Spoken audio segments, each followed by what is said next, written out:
Alright, so today I wanted to do an introductory type tutorial for buying through Bricklink. So I see a lot of people online in different groups asking how to purchase on Bricklink, the best way to use it, that kind of stuff. And so I figured it would be a good type of video to make to just kind of let people know some of the tips and tricks that I've used for years to find good deals or just efficient ways to buy large lots or complete sets if you're missing pieces. So obviously the first thing you're going to want to do is make an account so you can keep track of the pieces that you're looking for. That up there will tell you if you're signed in. And then this button in the top right is what you're interested in. This is where you can find your wanted lists. And so you can see here, these are all my wanted lists. I have 51 going right now.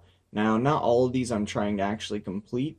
Some of them are actually just like pieces that I'm interested in, pieces that I want to keep an eye on, inventories for sets like these right here. So I'm actually not trying to buy these ones off of these lists right here. And, these are more just keeping an inventory of these specific sets. Whereas for the ones that I need, I have a separate list for that. So these are the couple of pieces that I'm looking for. So I suppose the best place to start is if you're looking for a specific set. So obviously you can just browse right here for sets and it'll take you to this page, which has it broken down by every single theme and then sub-theme. So like you've got adventures and then you've got the desert wave, the Dino Island, jungle, Orient Expedition, all that kind of stuff. And so, I mean, they've quite literally got every single Lego theme listed on here. We're just going to go to Rock Raiders since I'm very familiar with that theme. I can walk you through what you would do if you're looking to buy like a specific set. So let's go to the Loader Dozer here. And we're just going to open a new tab. And here's some of the stuff that you can see through Bricklink. So we've got a price guide here, which tells you the average used price of the set.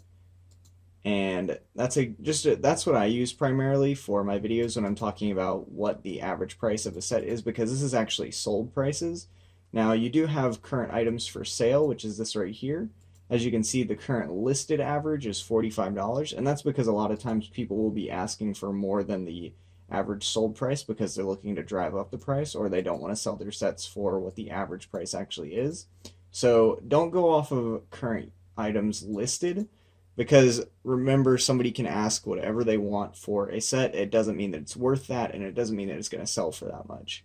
So I see that on eBay all the time. I see that constantly in LEGO groups, and it just bothers me because it's not accurate. People will say, oh, look at this brick economy is another one that people link all the time, not realizing that, it's only giving you the sealed prices, so it's going to be significantly higher than what the set's actually worth. So from my experience, this is by far the best metric to use when trying to determine a set's value. You can also go to the items for sale, which is this right here. So you can see we've got 11 different items for sale. And so people can list a set as incomplete. And usually if it's incomplete, they will tell you what is missing. So this one has very little usage, but sold as incomplete without the comic book. And minifigs, slightly different, instructions very good. So what he's talking about here is this set technically comes with a book, which is sort of like a comic book, and we'll show you that here.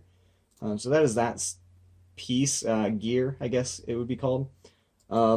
Personally, I wouldn't consider something like that crucial to the set.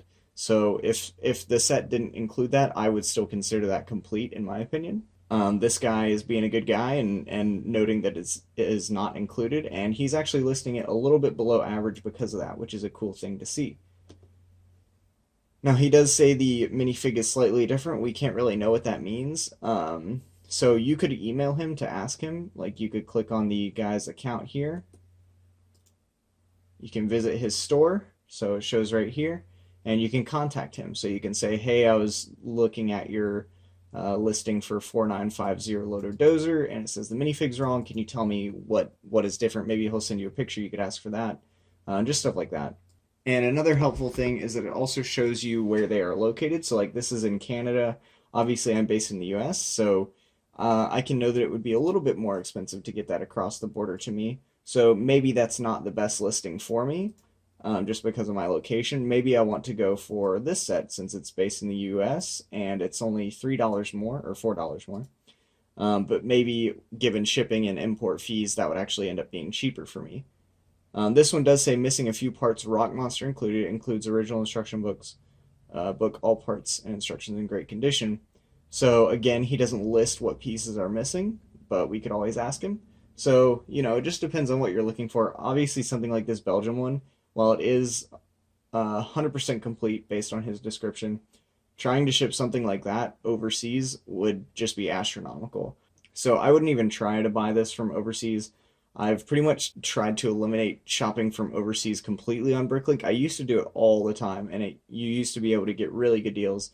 But now shipping is so expensive that even just getting, a medium to small size set like this could easily cost you like $30 to $40 just shipping. So just be mindful of where you're located, where the sellers are located, and what specifically you're looking for. So now what if we are actually just missing some pieces, or what if we decided we wanted to just buy this set piece by piece to see if it would be cheaper? Now it's very rare that parting a set out is going to be cheaper than just buying it outright, but it can happen sometimes. So if you want to look at the pieces in the set, you can click on this right here for the item inventory, and that'll take us to a new page, and it tells you every single piece that is included in the set, and you can click on each of these links to go to a detailed description of the individual piece, like this right here, and they have all the same stuff, so you can see the price guide for this piece, which is only 5 cents, which is fantastic. And so what you can do with that is, say you need this piece specifically because your set was missing it. Say you bought one of the used ones, it was missing this piece, and you gotta track it down. So you add it to your wanted lists, and this is what we were talking about earlier with wanted lists. So when you add this, by default, you'll have a default wanted list, unsurprising. I'm pretty sure. It's been like 9 years since I made my account, so maybe I made that, but I'm pretty sure there is a default wanted list always. And then it has the rest of your wanted lists just listed chronologically. So you can scroll all the way to the bottom, and if you don't want to put this just in your default wanted list because you want to keep track of what set it goes to, you can create a new wanted list, and usually, like you can see what I'm doing here, is I'll just put the set number and maybe one word to describe it. Dozer, loader dozer, anything works.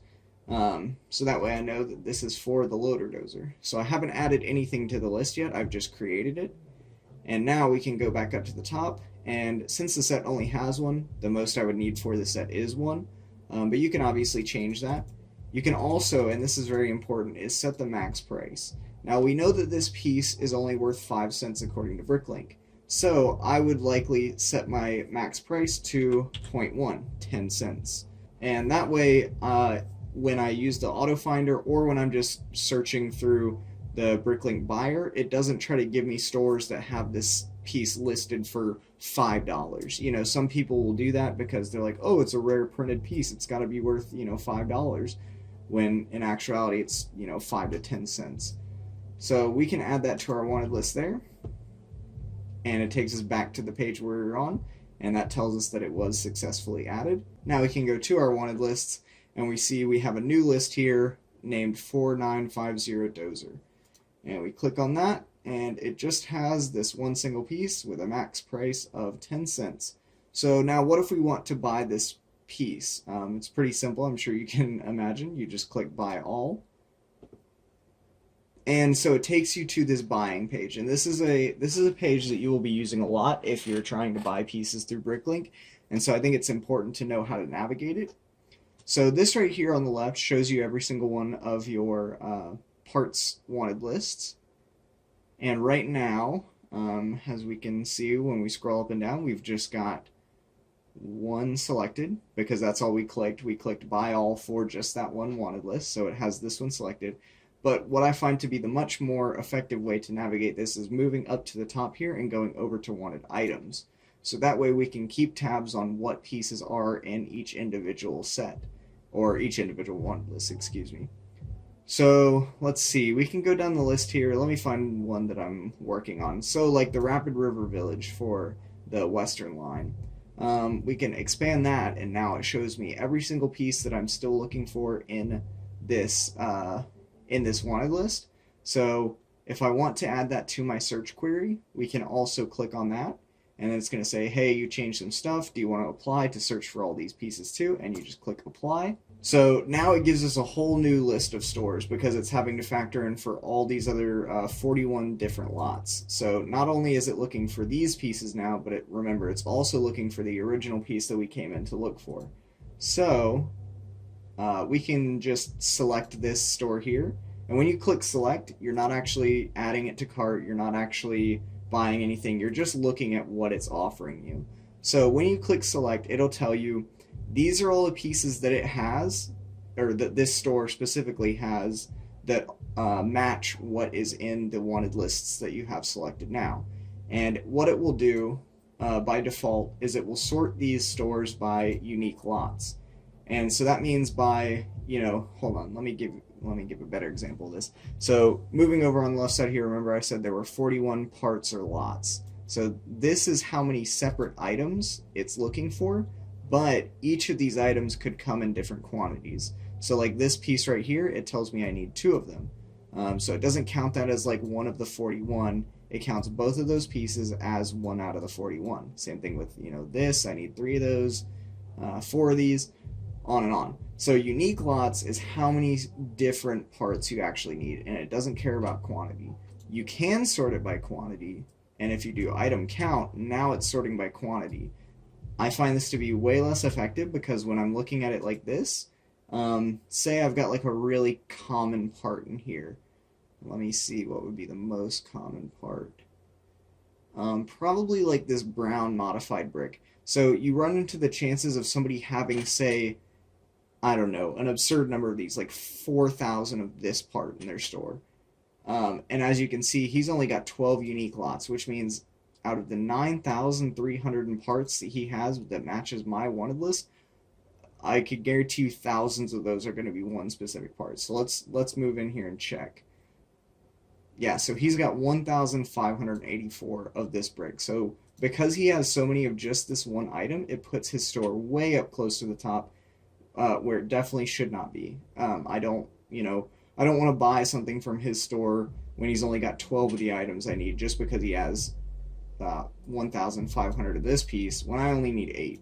So I find it's not very efficient to search by item count. I prefer unique lots. So anyways, going back to where we were, we can click on here, and this is what it's telling us he has. So we can say, we can go through here and see, are the prices on these good? Is this worth it?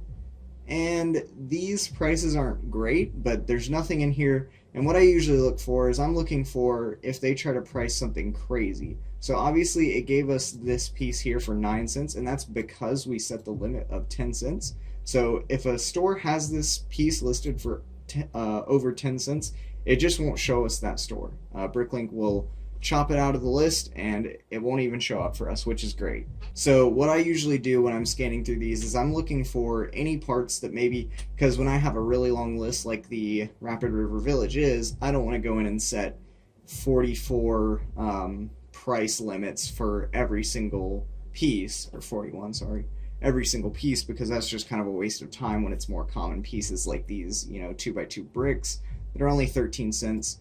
Usually people don't overcharge for those common bricks. So what I will do, and we'll go back to my wanted list to look at this real quick. So here's my Rapid River Village wanted list, and this is what I'll do, is I will set buy limits for some of the more rare pieces that I feel like could be starting to get over $1, things that most stores don't have or don't have in large quantities. Because if I can find stores that aren't overcharging for those rare pieces, it's very likely that they're not going to be overcharging for something like this. It's like a 10-cent piece. That's another 10-cent piece. So I don't even have to worry about setting price limits for those because it just takes more time to do that. So you don't need to do that. Whereas something like this hollow tree stump is a very rare piece and is getting to be pretty expensive. So I set a limit of $6. And that way I can find sellers that are selling for cheaper prices, and usually their more common pieces will also be cheaper. Not always, but usually. So this store here is a good store. Another thing that I should point out is that sometimes they want you to buy parts in specific quantities. So if we go back, we can see I'm only looking for 3 of these ladders. However, when I click on his store, it's trying to add 4 to my cart, and that's because he wants us to buy these in quantities of 4 only. So it's an extra 21 cents, That's not a deal breaker for me. What's a deal breaker is when you see them trying to force lots of like 100 pieces, and maybe you only need like 15, and it's like, no, you have to buy 100. I wouldn't mess with a store like that. That's just too much money to, unless you really just want a ton extra, I wouldn't go for that. Something like four though, totally fine in my opinion. Now this right here, trying to make us buy 22, I'm less likely to be okay with that. Still, though, that is a part that I wouldn't mind having extra of, just because I know I use that in a lot of things. Same thing with these bricks. So it's personal preference. There's no real right answer, but I'm just gonna tell you the things that I avoid. So, $38, not great, but not bad, and a lot of that is coming from the fact that it's making us buy in quantities. So I'm not thrilled with this store, but it's definitely not one that I would go in and say I never want to see this store again, which I will show you. Sometimes there are stores that you need to do that for, and I can tell you how to do that. So let's move down to this next one. We've got, and we should check here, we've got 28 unique lots, and it's only coming out to $16, so that's a good sign. That means that all his stuff is pretty cheap, and it certainly looks to be that way. Yeah, this is a good store. I would add this to my cart. So you can confirm selection, and that's when it adds it to your cart. So for $16, we took care of 57% of the pieces I was looking for. Now keep in mind that is just the Rapid River Village and the loader dozer. So all the pieces that we just added to cart, it actually takes those out. So it knows that we're not looking for those parts anymore because we just added them to cart. Well, technically it's not added to cart yet, but it removes them from the search, which is great. So we can keep going, and it reorders the stores to say, okay, now these are the newest stores that have the most unique lots, and we can check the next one.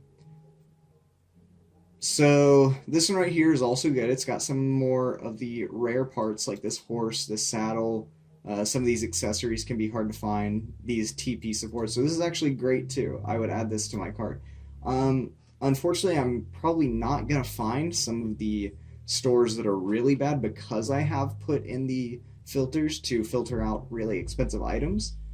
So as you can see, we're already at 83% and we've only created 2 carts. So we're doing really good. So let me just go give you an example of what really bad optimization looks like. And we'll just do an example of the Rapid River Village, since we've been working with that one.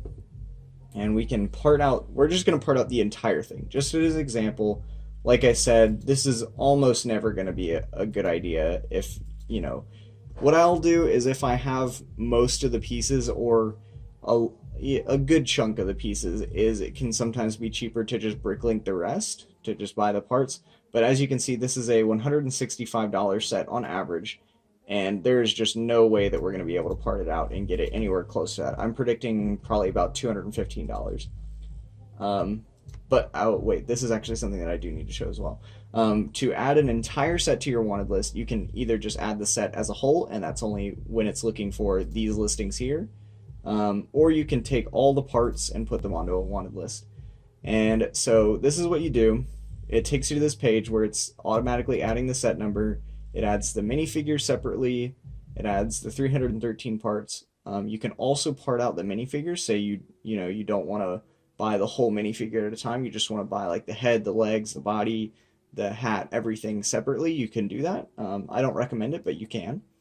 And so what you're going to want to do is create a new wanted list, and that's what it selects by default. You can also add it to another wanted list. So like say I was trying to build 2 of these Rapid River Villages at once, I could go down and add it to my Rapid River Village, and it would just throw these parts on there. But for simplicity's sake, we're going to create a new list.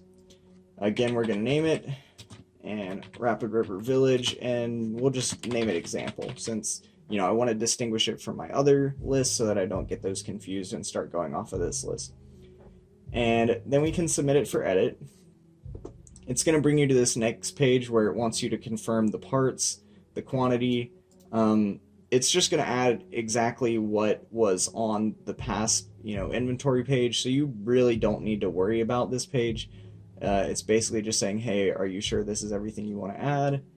And you can scroll through it pretty quickly and just, you don't really even have to look at this. You can just add it to your wanted list. And then it says, okay, it's parted out. Now we can check it out.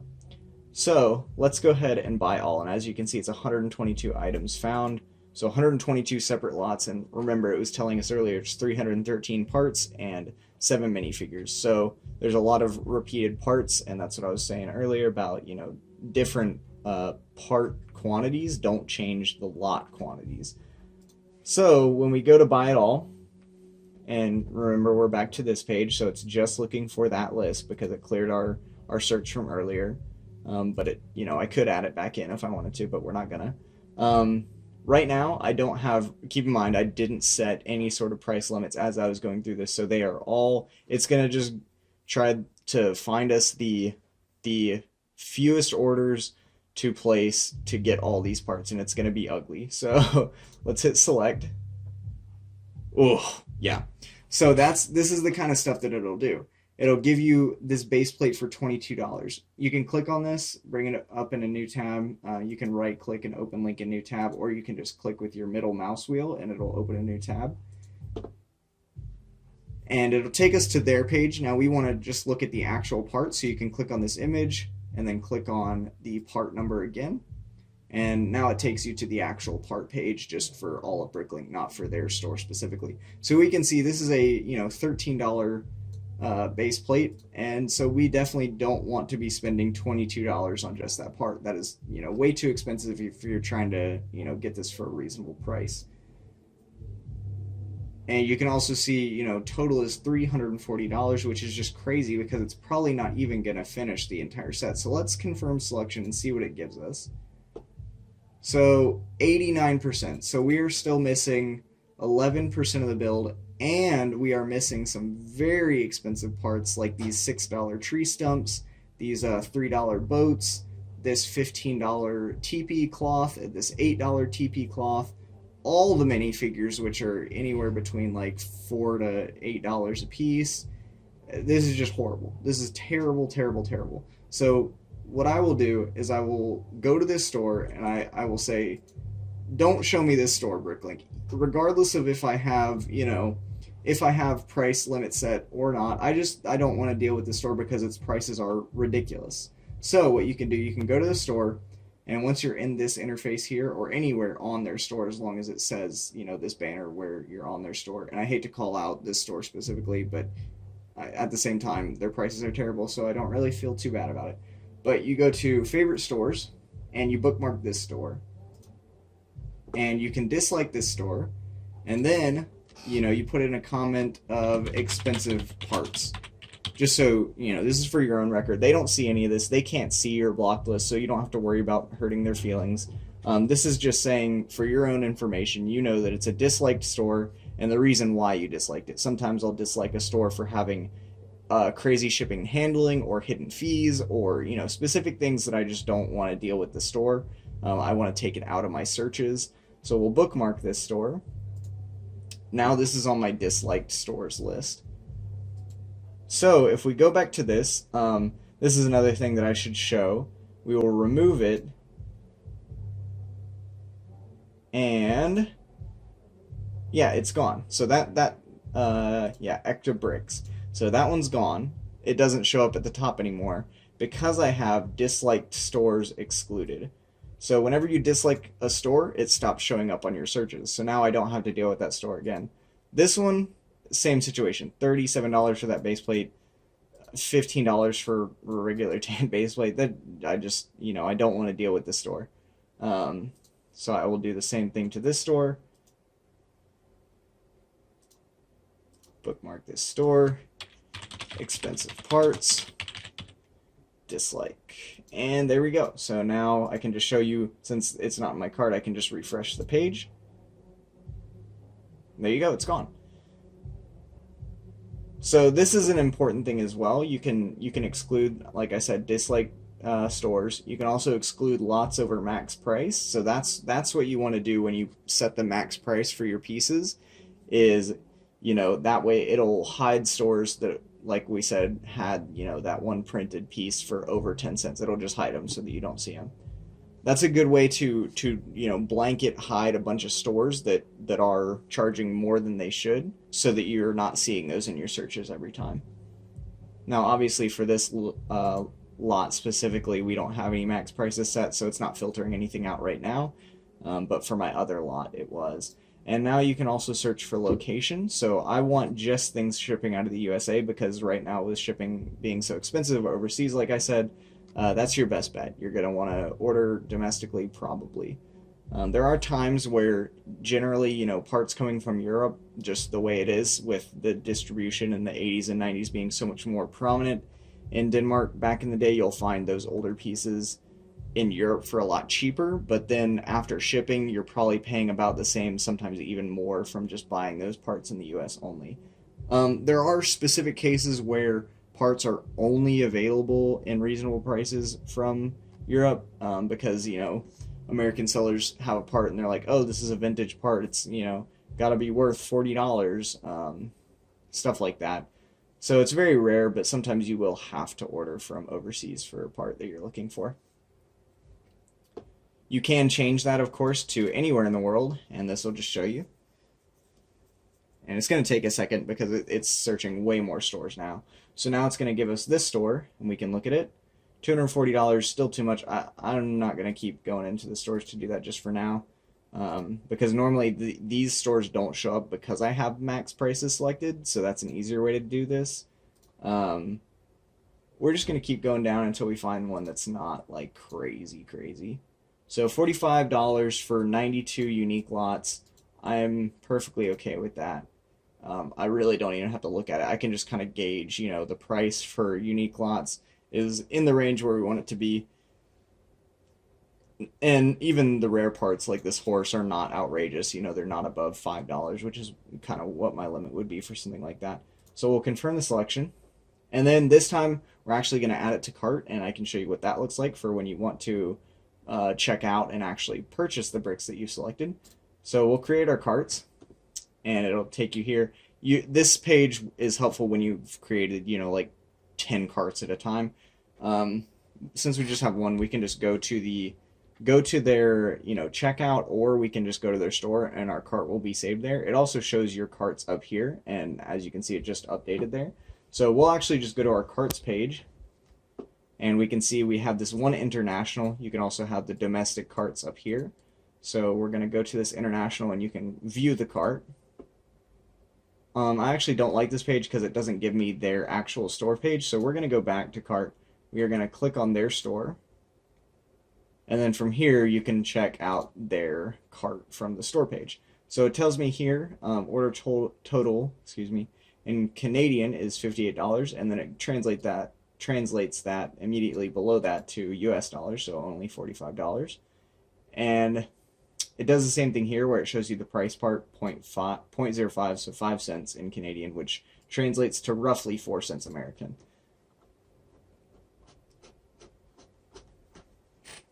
And another useful tip is you can turn on, and it might be on by default again, since I made my account so long ago, I can't remember, but you have the weight for items.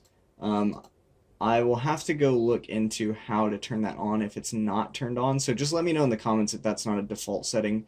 That is something that you can turn on, and I'll post a comment or something to tell people how to do that if that is not by default. But it'll add up, Bricklink, just by default adds up the weight of all these different parts, and it'll tell you here how much they weigh. So 269 grams. So if you're ordering from overseas, you're going to want that weight in grams. It does give it to you in ounces, but American units are worthless. So we're just going to go to their splash page, and we know that our order without shipping material is 270 grams. So we'll go back to their shop. If you go to a store's terms or splash page or whatever, they have store terms and conditions. So unfortunately, since this is a Canadian store, like I said, they're not, North American stores are not as good about this, but it does at least have some sort of gauge. So international shipping is $9.30. So that's if you're going over to Europe or elsewhere. But they do have one for just the US, and it starts at $7.54. So we can get a good estimate using that. A lot of times the stores will have way better estimates than that. Let me find a good example real quick. Okay, here's one. I just made a new cart. This is not a store I would buy from because it's so incredibly expensive, but it does give us a good example because they have really good shipping terms and conditions as far as it's very clearly laid out. So we go to the bottom here, and this lot is going to be 765 grams. This is an entirely separate cart, so not at all what we were using before, but we'll just remember 765 grams. And we will go to their terms page, and you can see they have everything listed here. Now, this is in German. Most of the time they'll have like a German or English section or whatever, obviously whatever language they are based in or country they're based in. So here we have their shipping policy, and we are looking for shipping outside of European Union because that's where we're based. So we're looking for the weight capacities here. So you have 0 grams to 300 grams is the first tier. And then we have 300 grams to 800 grams, which is where we're at because I think it was like 750 grams. So that tells us right here that shipping is going to be €12.99. So I think that's roughly like $15-16 American. So like I said, pretty pricey. This is actually pretty okay. Like compared to what I've seen on some other stores in the past couple months, this is pretty okay. So that's just a good way to gauge prices and stuff like that for shipping before you check out, because not every store on Bricklink tells you immediately what it's going to be. Oh, this one actually does. This one has, if you see this little lightning symbol up here, that means it has fast checkout, and that means it automatically calculates accurately what the shipping cost is going to be, which means as soon as I click proceed to checkout, it will give me the total. I'll pay through PayPal, and we'll be good to go. Like they'll already have the money, it'll be processed, and they'll just ship it out as soon as they've got it packed. So let's go back to our other cart, and I can kind of show you the checkout page. So you can click proceed to checkout once you've got your carts ready to go. And this will give you the store's terms and conditions. This is the same terms or splash whatever stuff that we saw before, so you don't really have to worry about this. You can say agree and continue. Then it gives you the shipping address. You can just confirm that this is where you want it sent to, all your information like your phone number, your email, that kind of stuff. And then you can continue. I'm going to be very careful here because I don't actually want to buy all this. And then here you have the payment method. So most of the time, if you're dealing on Bricklink, you're going to be using PayPal. So I would recommend having a PayPal account. I would say it's the most secure method to pay in different currencies, overseas, just anything in general. I would recommend using PayPal. Sometimes they'll have different options like cashier's check or weird payment methods. I would just stick with PayPal. So you can agree there, and then it'll tell you the shipping prices on the next step, and then you agree, confirm, pay, whatever, all that good stuff. If it doesn't have the fast checkout, which we saw up top here, it doesn't have for this store, it will tell you that you've ordered, and then it will be waiting for the seller to pack it up, get a shipping estimate, and send that to you, and then you get the total invoice and you pay later. So it's just a little bit quicker with the fast checkout because you can pay all at once, but that is how you would do that. So as I was editing, I realized that there were 3 topics that I skipped over that I needed to include, so we're going to go back and do those real quick. I'm on the buy wanted list page again, and I'm using my actual Rapid River Village list that we were using at the very beginning. And what I wanted to show here is that you can actually lock specific parts. Say there's something that you absolutely want to find first and foremost, either because you know it's a expensive part or a rare part and you would rather start a store off or a lot off with having this part versus any other parts, because usually you'll find stores with the most unique lots that have the more common pieces, and I'm sure here, yeah, we see it has a lot of the common, just like bricks. Some of the stuff like the quivers here are a little bit rare, and that stump is a good one.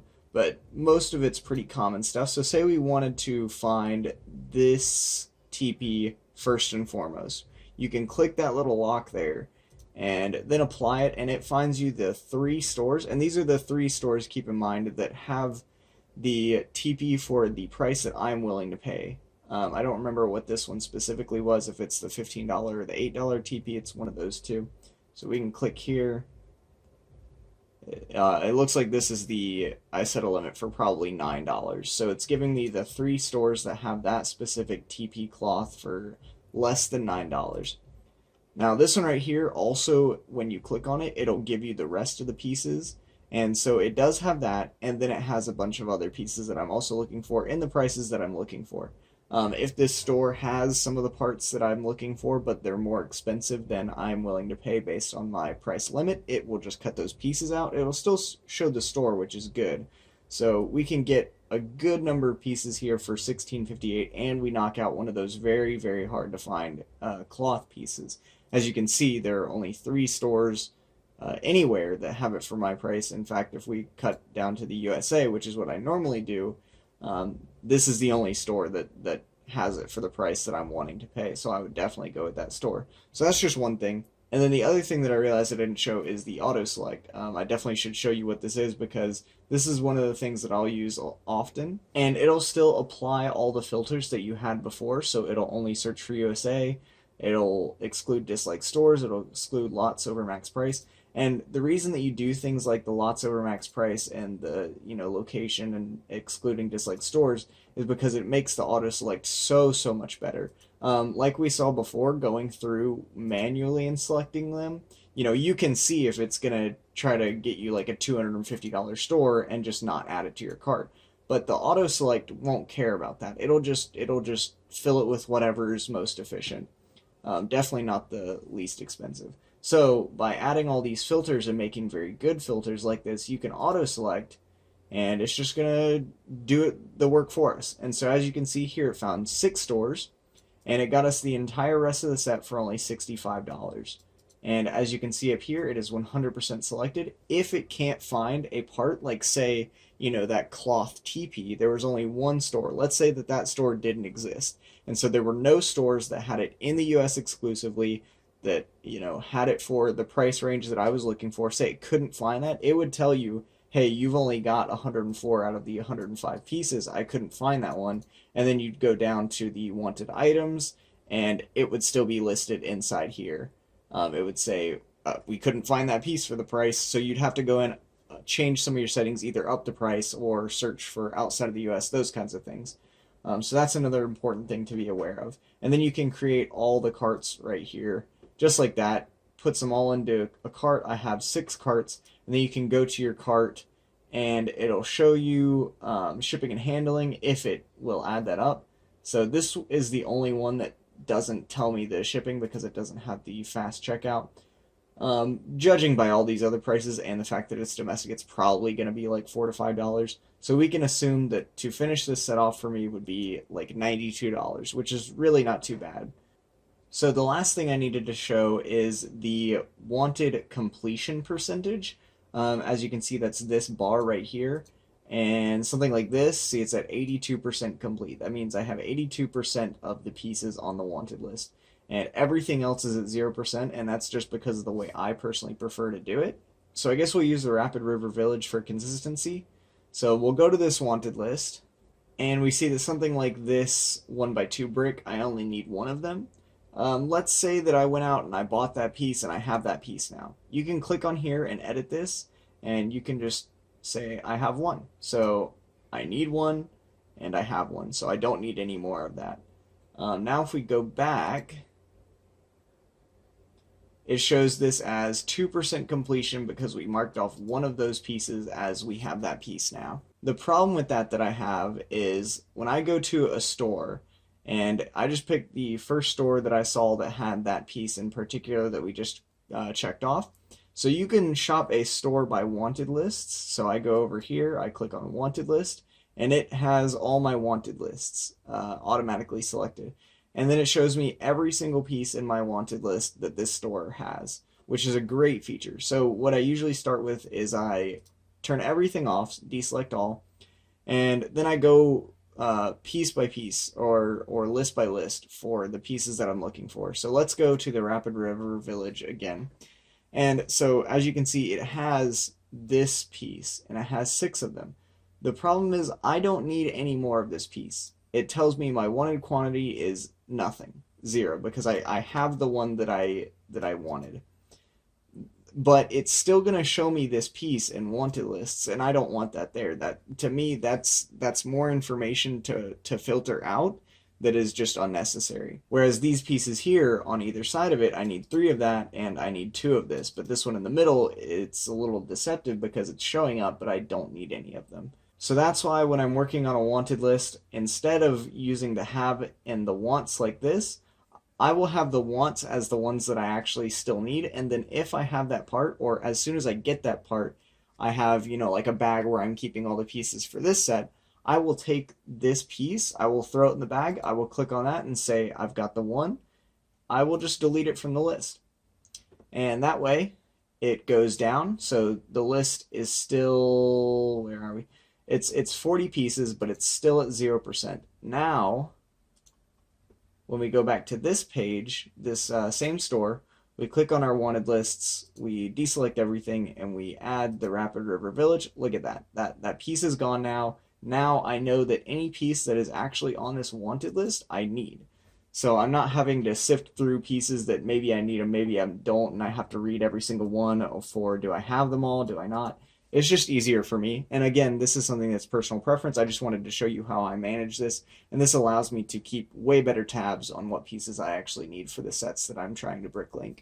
So this went way longer than I expected it to, but I feel like that was a pretty good introductory look at how to use Bricklink. So if you've been unsure of how to use this site, or maybe want to use it more efficiently, hopefully this gave you some good tips. If there's anything that you feel like could have been explained better, or that I maybe glossed over, or just another thing in particular that you want to know more tips on, I can try to help you out in the comments, so please leave them down below and I will definitely try to get back to all of them. But as it is, I appreciate everybody watching my videos, and hopefully this helped out some of you at least.